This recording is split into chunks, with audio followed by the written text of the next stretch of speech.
So, want a warm welcome. You've not been to this meeting before in person, so welcome. Thank you very much.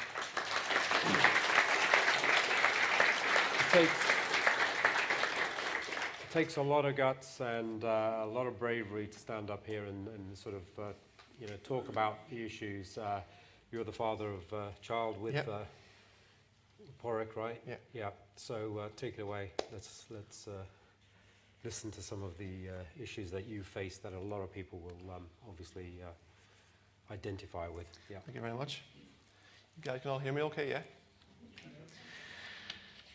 Okay, based on the previous speakers this morning, the bar is going to dip slightly, so please bear with me. Good morning, everyone. My name is Ciaran Moy. I'm from Ireland, and I'm attending conference, as Phyllis said, in person for the first time with my wife, Marie. We have 3 children, 2 girls, Erin and Ria, aged 8 and 6, and little boy, Porrick, who turned 3 back in April. Porrick was diagnosed with BBS1 at around 15 months, and his arrival in April 2020 as a COVID baby is where our BBS journey began. My personal perspective, despite it being very early days for us, lays out our BBS journey so far as parents of a fairly recently diagnosed child with BBS. Porrick was born at 38 weeks in our local university hospital, with Marie having a fairly typical, normal and hassle-free pregnancy. And while BBS wasn't even in our dictionary at the time, the first BBS trait we encountered was that Porrick was born with an additional digit on each hand and foot. While we were initially surprised and shocked at this, our concerns were dismissed, and we were advised that these would simply be procedurally removed if we wished at some point in the first 12 to 18 months of his life. So over the next 6 months or so, we got on with newborn and family life, with Porrick being adored by his 2 big sisters. At around 8 months, Marie began to express some concerns, initially to me, about Porrick's development, small things like not rolling over and sitting up unaided. She in turn expressed these concerns to our local public health teams at various points, but again we were dismissed and were told things like boys will be slower and lazier, he shouldn't be compared to his sisters, and he will do it in his own time, etc. Well, I have no problem now admitting that I was initially on our local health team's side, likely in hope, I suppose, more than anything else. I could see as the weeks went by that Marie possibly had a point. And we decided to intensify our research, with Google and late night reading becoming the norm, to see if we could gain any further insight to ease our concerns. It was around this time also that we noticed that Porrick seemed to be developing a strabismus of sorts in his eyes. And while we did come across Bardet-Biedl syndrome at some point in our readings, we dismissed it from our marginal reading, as we thought at this time that his sight appeared to be okay. Fast forward another few months, and after receiving dismissal after dismissal, we decided to go to genetic specialists in Dublin privately, in the hope, I believe, to be told that there was indeed nothing wrong, so we could put our concerns to bed. On the 17th of June 2021, myself and Porrick travelled to Dublin and presented for what we thought was simply no more than an initial consult, with Marie staying at home as our little girl Ria was graduating from play school on the same day as our appointment.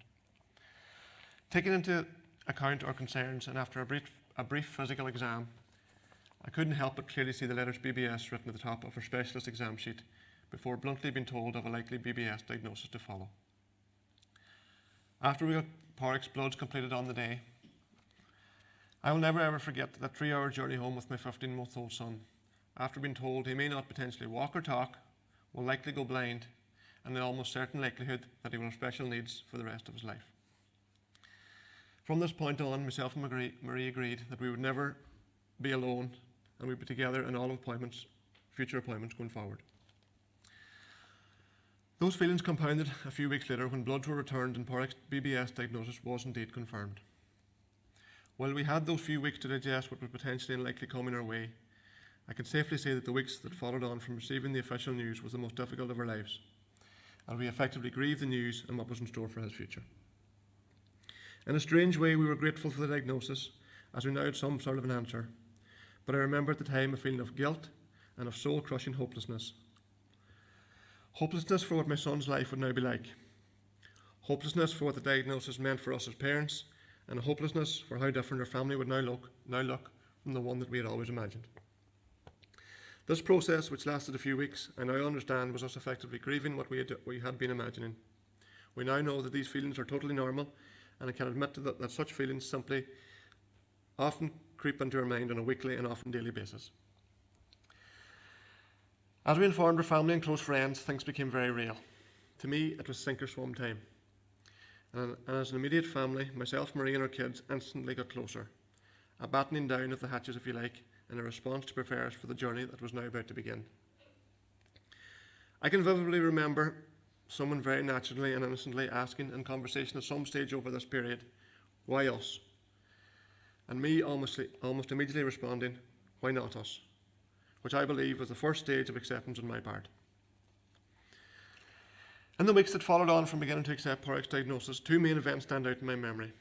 The first being a phone call I made to BBS UK, where I spoke with Angela at length about the condition and a likely pathway for our future.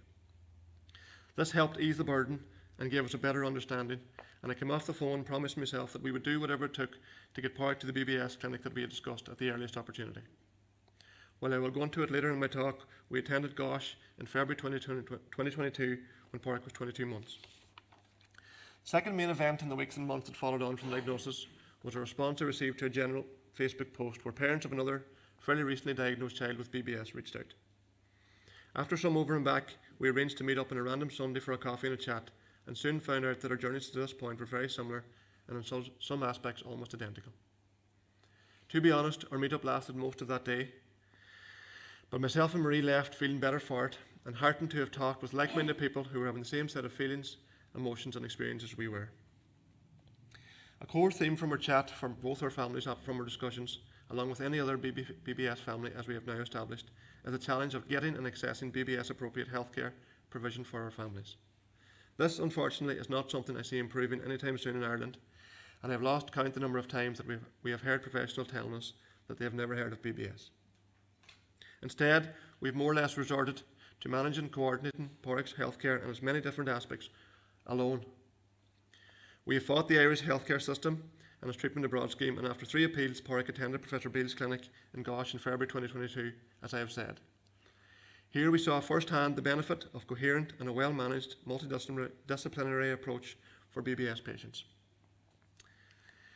Anyone affected by BBS are well aware of the stress and the challenges that the syndrome presents.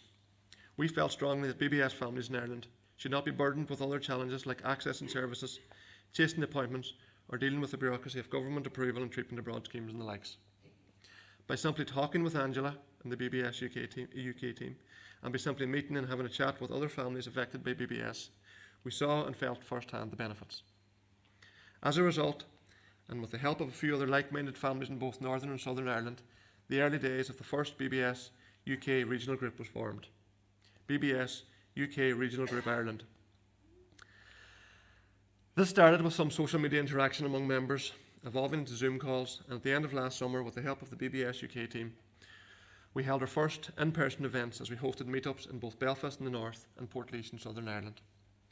The growth of the group accumulated this year when we held our first ever BBS UK Regional Group Ireland Information Day back in May in Belfast, with over 100 people attending from all over Ireland, and it proving to be a great success. The core group of around 6 or 7, many of whom are with us online today, are an ambitious bunch, and we now meet via Zoom every 4 to 6 weeks and are currently establishing the core aims, strategies to go forward that we feel will best support BBS families in Ireland, both north and south. While holding our first BBS Information Day will go down as our best achievement to date, another notable achievement was when the group got on board with the BBS UK Carry the Gene fundraising event, where we more or less piggybacked onto the efforts of the fabulous Wilkie family and Team Scotland in their campaign for BBS UK throughout Scotland. We were absolutely thrilled when Liam, Ash, Caitlin and Niamh travelled over to Belfast back in May and handed us the BBS UK baton so it could bring the campaign throughout Ireland. We effectively used this as an awareness campaign for our group more than anything else, but in doing so managed to raise in excess of £23,500 along the way for BBS UK to be added to the already remarkable amount raised by Liam and his crew. I'm going to conclude my piece and talk a bit more about Porrick. As mentioned, he was diagnosed at around 15 months, and I've taken you up to the point of getting a diagnosis and dealing with the news as parents. Over the past 2 years or so, it has not been plain sailing, and there have been challenges. When he was around 18 months, Porrick had 2 surgical procedures to have his additional digits removed. Thankfully, this all went well. We have attended tons of appointments here, there and everywhere, and Porrick received physio support since he was around 9 months old. He attends dietitians, endocrinology, urology, nephrology and ophthalmology clinics on an annual basis, and he gets occupational and speech therapy on a fairly regular basis locally. This is all managed and chased in the main by his mother. Not an easy task, but that's a long story and for another day. Myself and Marie have completed Hanon and sign courses to help Pádraig with his communication and speech development in the early days. As mentioned, Pádraig attended GOSH in February 2022 with a nephrology specialist there, identified a fairly major diverticulum on his bladder that required lengthy surgery 3 months later, involving in the main a bladder reconstruction. This aspect of his care is continually being monitored, with the possibility of further surgery required in the future, although we will be forever grateful for that visit to GOSH and identifying the issue, meaning that potential irreversible kidney damage was prevented. At the level and care of extent that we had been receiving in Ireland to date, it was not detected. Despite the now many regular 6-hour trips to Dublin for such appointments, Pádraig is by and large doing okay. He experiences the typical daily challenges of BBS with his diet, and this is something we diligently try to keep control of, as well as to promote within our wider family and the environment that Pádraig finds himself in. We know there will be further challenges ahead, and the likeliness of blindness in the years ahead is the one that frightens me personally the most. Other than BBS, something myself and Pádraig have in common with Professor Biedl is that we are all supporters of Liverpool Football Club. I often think back to when Pádraig was born and as Marie went for a shower before we went back to the ward, always remembering holding Pádraig in my arms for the first time and totally unplanned, lowly singing the Liverpool anthem, "You Will Never Walk Alone," quietly into his ear. As many of you will know, the opening lyrics of the song go along the lines, "When you walk through the storm, hold your head up high and don't be afraid of the dark," which now resonates a total new meaning to me each time I think of it when I think towards Pádraig. Despite the many challenges in a young life to date, Pádraig is a typical, mischievous 3-year-old boy, adored by his sisters and grandparents especially, who has an infectious laugh that would warm your heart anytime you hear it. As with any father, and given my background and interest in all sports and predominantly football, I had visions of watching my son grow up and follow similar paths to me. I understand that this will not likely take this course of action that I once perceived or intended for him if he so wished. I would be a liar to stand here today and say things like these don't make me sad, and from time to time get me down. It is foremost on my mind, and often requires a bit of alone time for a silent cry before recomposing. This is just my way of coping, and I suppose the goals are just simply different now, but nonetheless as important, and his diagnosis with BBS has provided me with new perspectives, ways to love, and have a deeper appreciation for those little things. Myself and Marie often discuss how BBS and the associated time and care we extend to Pádraig impacts on our other 2 children, our beautiful girls, both now and into the future. To date, they have proved to be the most resilient of allies when they are needed the most, and although often unseen by anyone outside of our family circle, to see the level of love, care and empathy, not resentment, in their character, despite their young years, gives us much comfort and makes us very, very proud. Often we think it would perhaps be easier if there were more visible and obvious traits in a BBS child, as there are no really obvious visual traits of any underlying syndrome in Pádraig's appearance. Even within our wider family and locally within our community, we have received comments and remarks, most likely due to a lack of understanding or without any real intention, that have caused us deep hurt.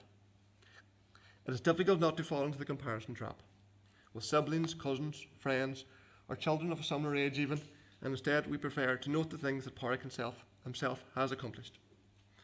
We were told, for example, that Pádraig may not walk. He can now walk and he can run. We were told that Pádraig may not talk. He can talk, albeit getting quite intensive speech therapy along the way. We were told he likely wouldn't ride a bike or drive in the future. If I was to hold a race tomorrow morning in our house, I can tell you that Pádraig on his little blue scooter would not be in last position. We've had more recent concerns in the past few months with small things like taking away his soother, moving him into his big bed and getting him potty trained, all of which have been accomplished with little fuss over the summer months just gone by. To us, these have been major achievements. 3 weeks ago, Pádraig started mainstream play school, albeit with some AIM support, and has settled in really well and loves it. He attends Monday to Friday, when we as parents thought initially maybe 3 days would be enough. We know we are very early in our journey, and there will be further stumbling blocks around the corner at any given point. We have made the conscious decision to be positive, so that BBS does not or will not define Pádraig or our family's existence. We are evidence for any recently diagnosed family who have received news of a BBS diagnosis that things will be okay and BBS will not overshadow our whole lives, instead just eventually sliding into being part of what is normal family life. Granted, milestones might take that little bit longer, but when they happen, the celebration is so much more joyful. Today, I am grateful for the amount of hope I now have for Pádraig's future, so that he can achieve whatever he sets his mind to do as independently as may be possible. I remain hopeful that the efforts of Professor Biedl and his team, and many others throughout the world in areas of gene therapy, weight loss management, and other BBS-related studies, hopefully will bear fruit that will have a positive impact on Pádraig and his life as he gets older. To finish up, and to go back to my Liverpool anthem, we as a family, with the support of our BBS family and the wider community, will indeed walk on. We have hope in our hearts, and Pádraig can be assured that he will never ever walk alone in his journey. Thank you for listening.